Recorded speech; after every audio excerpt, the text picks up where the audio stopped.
Folks, we're back with some juicy deets on one of our favorite shows ever, The Big Bang Theory. And while we know it has ended, there are still some things that we would like to address. The most important one being some of the storylines that we are not particularly fond of. Now, before you come for us, just hear us out first. Let's dive straight into the story. God! 1, 2, 3.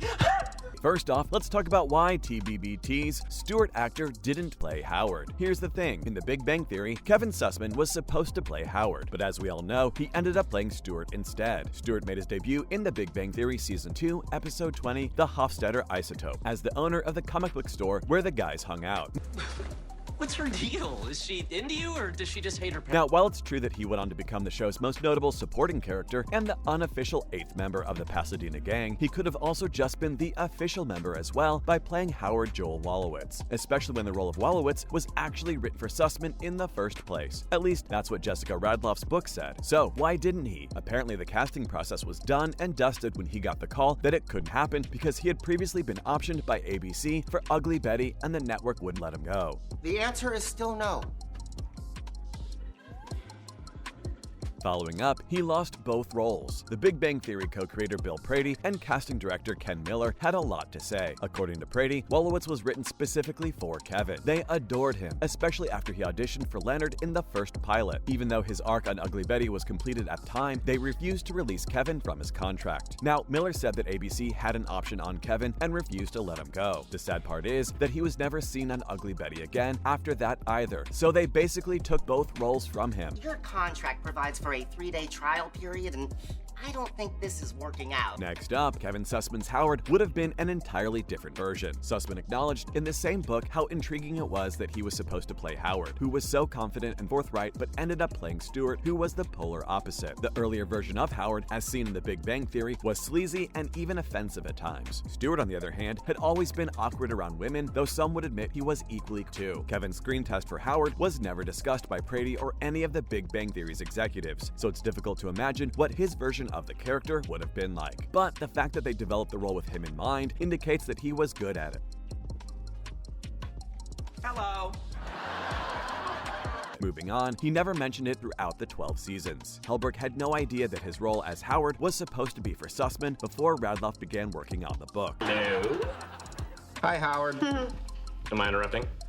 The Stuart actor, it turns out, never mentioned it during his time on The Big Bang Theory because he didn't want to burden Helberg with it. How sweet is that? Given the circumstances, that may have been the best decision, as getting it out in the open could have changed the dynamic between the actors, especially since Stuart had grown close to the Wolowitz. What makes this even more intriguing is that Kevin almost played more than one main character from The Big Bang Theory. According to John Ross Bowie, he auditioned for the role of Leonard before landing the role of Caltech's Barry Kripke. We know you think at this point we're messing around, but we're really not. Now, we don't know how we feel about that, but we'd love to hear your thoughts. Find out. Yeah.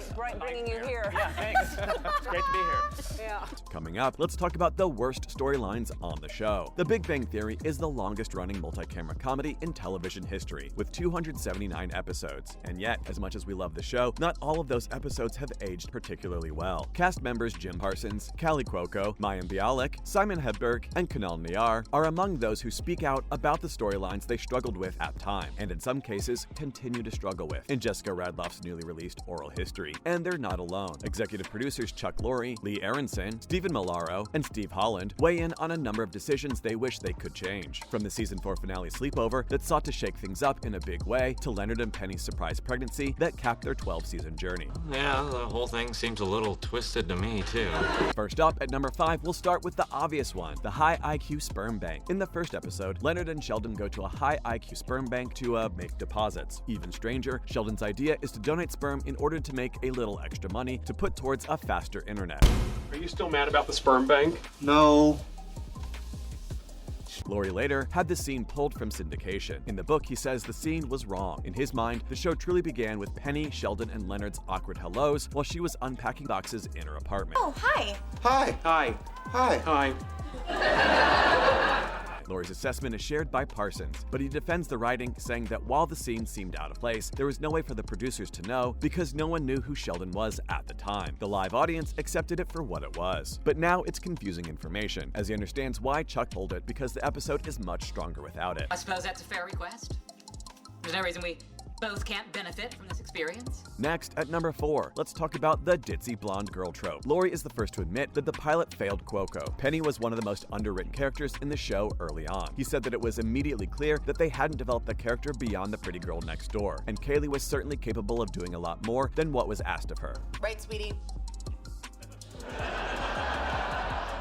In fact, Milaro admits to poor writing for Penny. She was the ditzy blonde girl in the pilot, which is one of the negative aspects. Plus, there's also an unfortunate joke about her being a vegetarian who enjoys steak. He said that while he didn't write the pilot, those are the moments you wish you'd change. Moving on to number 3, the rather sleazy Howard and Raj selective mutism. The authorities make no excuse for Howard's behavior in the #BeforeBernadette times. What Wallowitz did in the first season could be considered harassment today. In fact, Aronson admitted that he recently rewatched the pilot, and it occurred to him that the Wallowitz character was not 2021 friendly. We'll read about this guy, and I think that that's sort of what we're trying to do. Yeah. Even as the show aired, actor Simon Helberg struggled to defend his role. People were very unhappy with some of Howard's actions or words, and he agreed with them. Now, he didn't necessarily think that meant the character should be dropped, but it was a lot more fun for him to play him as his heart grew and he shed his layer of sleaze. But on to Raj. His inability to talk to women without alcohol took until the season 6 finale for him to overcome an anxiety disorder that Kunal Nair had grown tired of. You're kidding.